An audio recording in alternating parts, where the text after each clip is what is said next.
History of Uttar Pradesh. दोस्तों, आज हम जिस राज्य की बात करने जा रहे हैं वो कोई आम राज्य नहीं है। वैसे आम तो कोई राज्य नहीं, सभी राज्यों की अपनी अपनी विशेषता है, लेकिन ये राज्य भारत में होने वाली किसी भी बात या घटना पर सबसे ज्यादा सुर्खियों में रहता है। ये श्री राम, श्री कृष्ण और बुद्ध की जन्मभूमि है, तो कबीर और महावीर का कर्मस्थल। यहीं पर गंगा शिव में समाहित हुई है और यहीं की मिट्टी से लक्ष्मीबाई और मंगल पांडे जैसे सपूतों ने जन्म लिया है। इस राज्य की धरती ने भारत को सबसे ज्यादा प्रधानमंत्री दिए हैं। कहा जाता है कि दिल्ली की सत्ता की राह इसी राज्य से होकर गुजरती है। ये राज्य देश की राजनीति की दिशा और दशा तय करता है, तो वहीं आर्थिक मुद्दों में भी ये सबसे आगे है। ये अपनी गंगा जमुनी तहजीब और अपनी नजाकत के लिए सारी दुनिया में फेमस है। दोस्तों, हम बात कर रहे हैं उत्तर प्रदेश की। भारत के उत्तर मध्य में बसा उत्तर प्रदेश भारत का सबसे अधिक आबादी वाला और चौथा सबसे बड़ा राज्य है। ये राज्य जितना नएपन से भरा है उतना ही ऐतिहासिक भी है। उत्तर वैदिक काल में इसे ब्रह्म ऋषि देश या मध्य देश के नाम से जाना जाता था। ये वैदिक काल के कई महान ऋषि मुनियों जैसे भारद्वाज, गौतम, याज्ञवल्क्य, वशिष्ठ, विश्वामित्र और वाल्मीकि आदि की तपोभूमि रहा। आर्यों की कई पवित्र पुस्तकें भी यहीं लिखी गई। भारत के दो महान महाकाव्यों रामायण और महाभारत की कथा भी इसी क्षेत्र पर आधारित है। उत्तर प्रदेश का इतिहास लगभग 4000 वर्ष पुराना है। जब आर्यों ने इस सरजमीन पर कदम रखा और वैदिक सभ्यता का आरंभ हुआ, तभी से यहाँ का इतिहास मिलता है। आर्य सिंधु और सतलज के मैदानी भागों से यमुना और गंगा के मैदानी भाग की ओर बढ़े। इन्होंने यमुना और गंगा के मैदानी भाग और घाघरा क्षेत्र को अपना घर बनाया। इन्हीं आर्यों के नाम पर भारत देश का नाम आर्यवर्त अथवा भारतवर्ष पड़ा।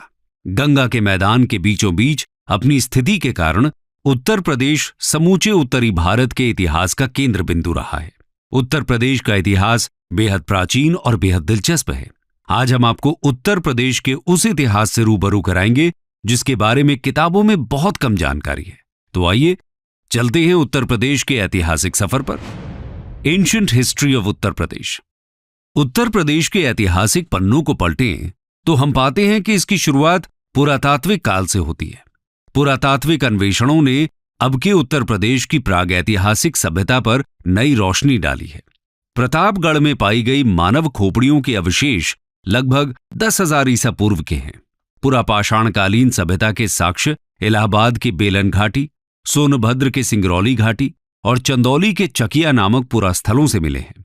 इसके साथ ही कबीर नगर जिले में लहरादेव इलाके में प्राचीन कृषि के साक्ष्य मिले हैं। यहां से 8000 ईसा पूर्व से 9000 ईसा पूर्व के मध्य के चावल मिले हैं।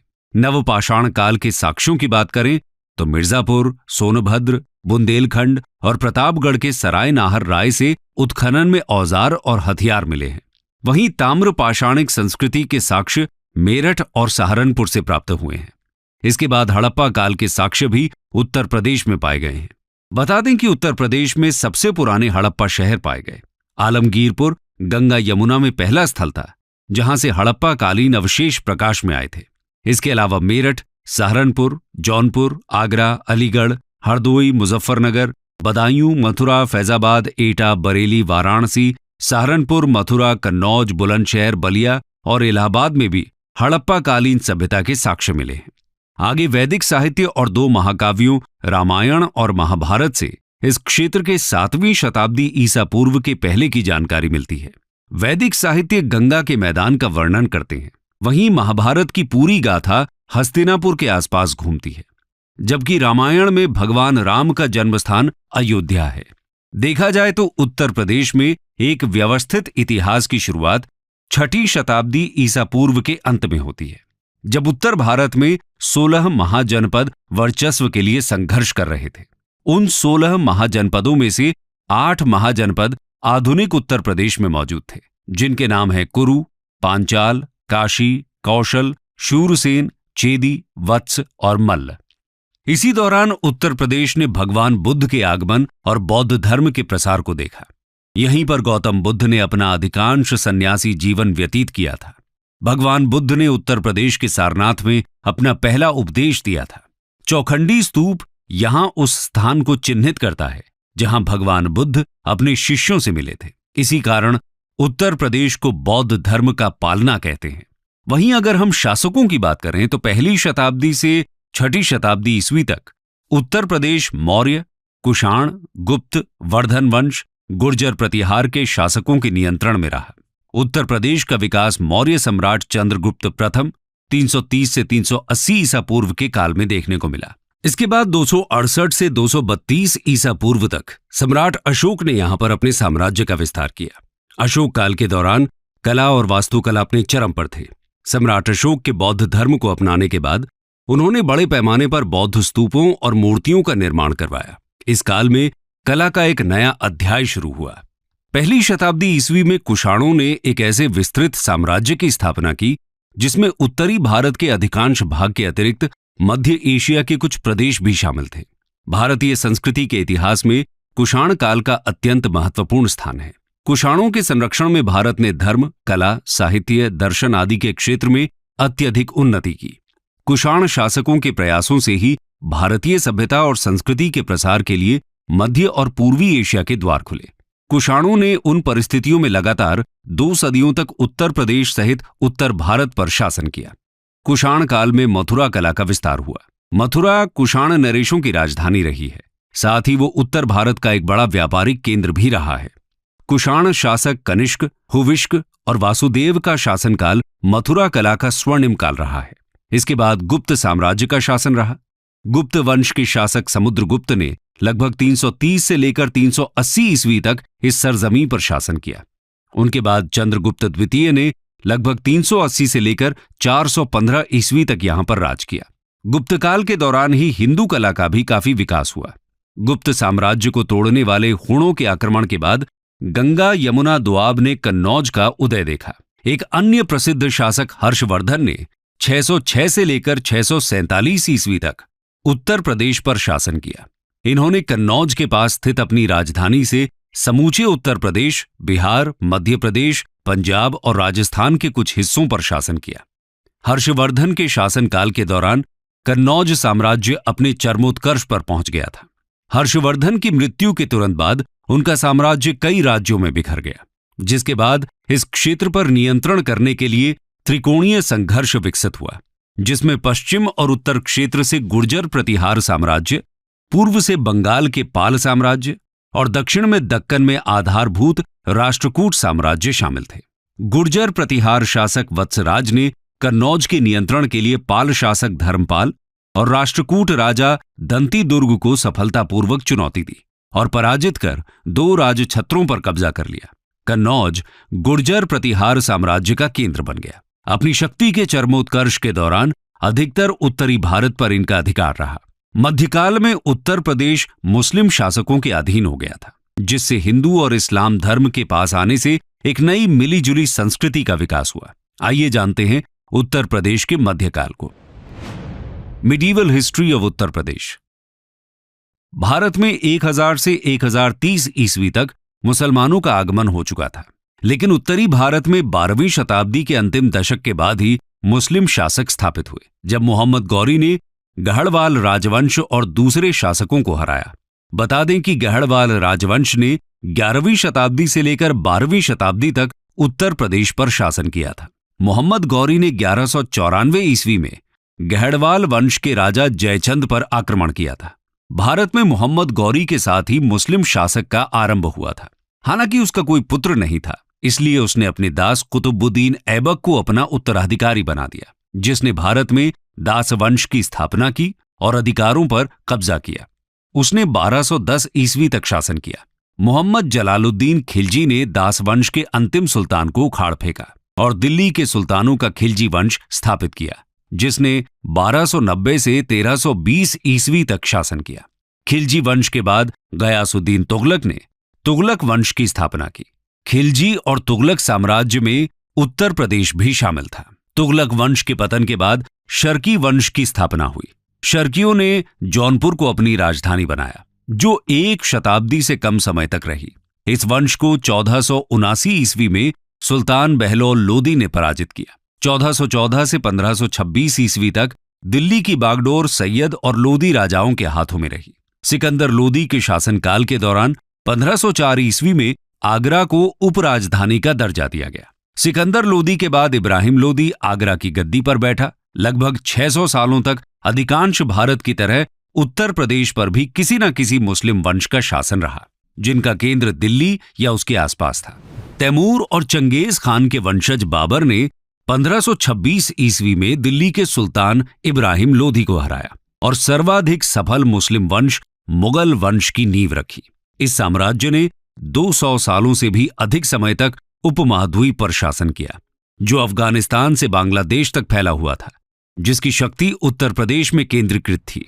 चौसा के युद्ध में मुगल राजा हुमायूं को सूरी वंश के राजा शेर शाह सूरी ने हराया और उत्तर प्रदेश पर सूरी वंश का राज शुरू हो गया। शेर शाह सूरी और इस्लाम शाह सूरी ने अपनी राजधानी के रूप में ग्वालियर से शासन किया। इस्लाम शाह सूरी की मृत्यु ने हेमू के लिए दिल्ली पर शासन करने का रास्ता खोल दिया।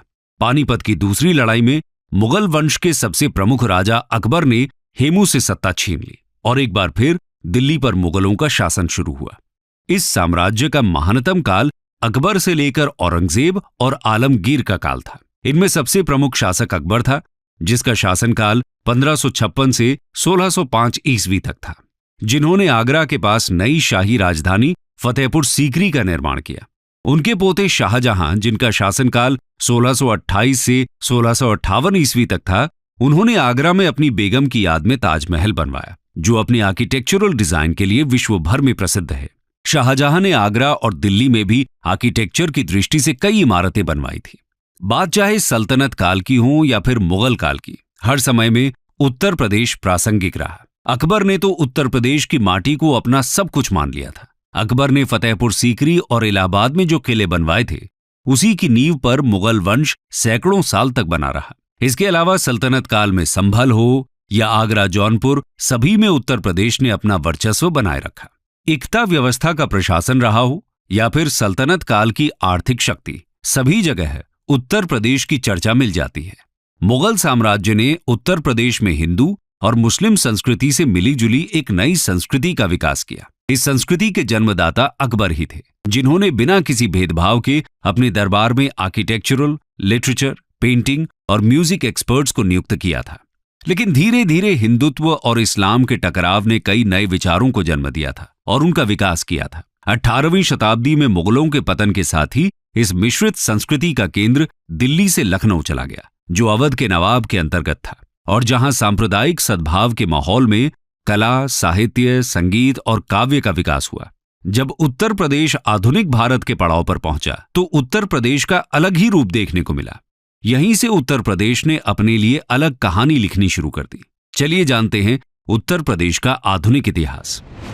Modern history of Uttar Pradesh. 1707 में औरंगजेब की मृत्यु के पश्चात अगले 50 सालों तक दिल्ली की गद्दी पर कुल 8 मुगल शासकों ने शासन किया। 1757 तक वर्तमान उत्तर प्रदेश में 5 स्वतंत्र राज्य स्थापित हो चुके थे। इस दौरान अवध और रुहेल 2 ऐसे क्षेत्र बन गए जो शक्ति के संघर्ष को, और अवध और रुहेला ने मुगलों के खिलाफ विद्रोह कर दिया। इन दोनों के विद्रोह को देखते हुए बाकी राज्यों ने भी वर्चस्व के लिए दिल्ली में मुगलों के साथ संघर्ष शुरू कर दिया। इधर 17वीं शताब्दी के मध्य तक ईस्ट इंडिया कंपनी ने भारत के दक्षिणी भाग में एंट्री कर ली थी और अब वो उत्तर भारत की ओर बढ़ रहे थे। 18वीं शताब्दी में आते आते मुगल सत्ता का पतन हो गया। इधर ईस्ट इंडिया कंपनी उत्तर भारत में अपनी जड़ें जमाने लगी। उसने शुरुआत में विभिन्न साम्राज्यों से शक्तियां छीनकर उन्हें बंगाल प्रेसिडेंसी के तहत एकजुट कर दिया। इसमें नवाबों के प्रांत अवध, ग्वालियर के सिंधिया और नेपाल के गोरखा शामिल थे। 1834 में ईस्ट इंडिया कंपनी ने उत्तर पश्चिमी प्रांतों को बंगाल प्रेसिडेंसी से अलग कर दिया और एक नई प्रेसिडेंसी का निर्माण किया, जिसे आगरा प्रेसिडेंसी कहा गया। सन 1857 की क्रांति की शुरुआत भी उत्तर प्रदेश के मेरठ शहर से ही हुई थी। ये क्रांति लगभग 1 साल तक चली और धीरे धीरे पूरे उत्तर भारत में फैल गई। इस क्रांति को भारत का पहला स्वतंत्रता संग्राम नाम दिया गया। इस संग्राम में झांसी की रानी लक्ष्मीबाई, अवध की बेगम हजरत महल, बख्त खान, नाना साहेब, तात्या टोपे आदि अनेक देशभक्तों ने भाग लिया। 1858 ईस्वी में विद्रोह के दमन के बाद ईस्ट इंडिया कंपनी को भारत का शासन ब्रिटिश ताज को सौंपना पड़ा। 1880 ईस्वी के बाद भारतीय राष्ट्रवाद के उदय के साथ उत्तर प्रदेश का प्रांत स्वतंत्रता आंदोलन में भी सबसे आगे रहा। इस प्रदेश ने भारत को मोतीलाल नेहरू, मदन मोहन मालवीय, जवाहरलाल नेहरू और पुरुषोत्तम दास टंडन जैसे महत्वपूर्ण राष्ट्रवादी राजनैतिक नेता दिए। सन 1902 में नॉर्थ वेस्ट प्रोविंस का नाम बदलकर United province of Agra and Awadh कर दिया गया। आम बोलचाल में इसे यूपी कहा जाने लगा। सन 1920 में प्रदेश की राजधानी को इलाहाबाद के स्थान पर लखनऊ बना दिया गया और प्रदेश का उच्च न्यायालय इलाहाबाद में ही बना रहा और लखनऊ में उच्च न्यायालय की एक हाईकोर्ट बेंच स्थापित की गई। इसी दौरान भारत में ब्रिटिश साम्राज्य की नींव हिलाने के लिए महात्मा गांधी ने असहयोग आंदोलन शुरू किया, जो धीरे धीरे पूरे संयुक्त प्रांत में फैल गया। लेकिन चौरी चौरा गांव में हुई हिंसा के कारण महात्मा गांधी को असहयोग आंदोलन रोकना पड़ा। इसके साथ ही संयुक्त प्रांत मुस्लिम लीग की राजनीति का भी केंद्र रहा। ब्रिटिश काल के दौरान इन्हीं प्रांतों में सबसे अधिक रेलवे, नहर और संचार के साधनों का व्यापक विकास हुआ। अंग्रेजों ने यहां आधुनिक शिक्षा और वेस्टर्न कल्चर को भी बढ़ावा दिया। इसी के तहत यहां पर 1921 में लखनऊ विश्वविद्यालय की स्थापना हुई। बाद में 1935 में इसका संक्षिप्त नाम यूनाइटेड प्रोविंसेस प्रचलित हो गया। 1947 में भारत को अंग्रेजों से आजादी मिली और यूनाइटेड प्रोविंसेस एक नए लोकतांत्रिक भारत का महत्वपूर्ण एडमिनिस्ट्रेटिव यूनिट बन गया। 2 साल बाद इसकी सीमा के पास स्थित टिहरी गढ़वाल और रामपुर स्वतंत्र राज्यों को यूनाइटेड प्रोविंसेस में शामिल कर लिया गया। 24 जनवरी 1950 को गवर्नमेंट ऑफ इंडिया एक्ट 1935 के तहत यूनाइटेड प्रोविंसेस का नाम बदलकर उत्तर प्रदेश कर दिया गया था। लेकिन सन 2000 में उत्तर प्रदेश का विभाजन कर एक नए राज्य उत्तराखंड की स्थापना की गई। दरअसल उत्तर प्रदेश के गठन के तुरंत बाद राज्य के हिमालयी क्षेत्रों में अशांति विकसित हो गई थी। इस क्षेत्र के लोगों को लगा कि इतनी ज्यादा जनसंख्या और इतने बड़े एरिया के कारण लखनऊ में बैठी सरकार उन पर ध्यान नहीं देगी और उनकी देखरेख नहीं कर सकेगी। व्यापक बेरोजगारी, गरीबी और अपर्याप्त बुनियादी ढांचे ने उनके असंतोष में योगदान दिया। 1990 के दशक में एक अलग राज्य की उनकी मांग में तेजी आई। 2 अक्टूबर 1994 को मुजफ्फरनगर में एक हिंसक घटना से आंदोलन बढ़ गया, जब पुलिस ने राज्य समर्थक प्रदर्शनकारियों पर गोलीबारी की, जहां बहुत से लोग मारे गए। अंत में नवंबर 2000 में उत्तरांचल को उत्तर प्रदेश के उत्तर पश्चिमी हिस्से से अलग कर एक नए राज्य का गठन किया गया। 2007 में इसका नाम बदलकर उत्तराखंड रख दिया गया। कंक्लूजन। तो दोस्तों, ये थी उत्तर प्रदेश की गौरव गाथा। ये मुगलों के परचम, पतन और अंग्रेजों के आगमन का गवाह बना। यहां की मिट्टी ने अंग्रेजों की गुलामी देखी है, तो इसी मिट्टी से क्रांति की चिंगारी भी उठी है। उत्तर प्रदेश की धरती हमेशा से सोना उगलने वाली रही। तभी तो अंग्रेजों ने बंगाल हाथ में आने के बाद भी उत्तर प्रदेश पर कब्जा करने के लिए अपना सब कुछ झोंक दिया। स्वतंत्रता के बाद से राज्य ने भारत के भीतर एक प्रमुख भूमिका बनाए रखी है। इस राज्य ने देश को कई प्रधानमंत्री दिए हैं, जिनमें जवाहरलाल नेहरू से लेकर लाल बहादुर शास्त्री, आयरन लेडी इंदिरा गांधी, चौधरी चरण सिंह, राजीव गांधी, वीपी सिंह, चंद्रशेखर और अटल बिहारी वाजपेयी तक शामिल हैं। उत्तर प्रदेश के इतिहास से अगर कुछ अनकहे किस्से आपको भी मालूम हैं, तो कमेंट सेक्शन में हमारे साथ जरूर शेयर करें। दोस्तों, अंत में यूपीएससी मेंस के रेलेवेंस को देखते हुए हम आपके लिए क्वेश्चन छोड़े जा रहे हैं, जिसे आप इस वीडियो के कमेंट सेक्शन में आंसर कर सकते हैं।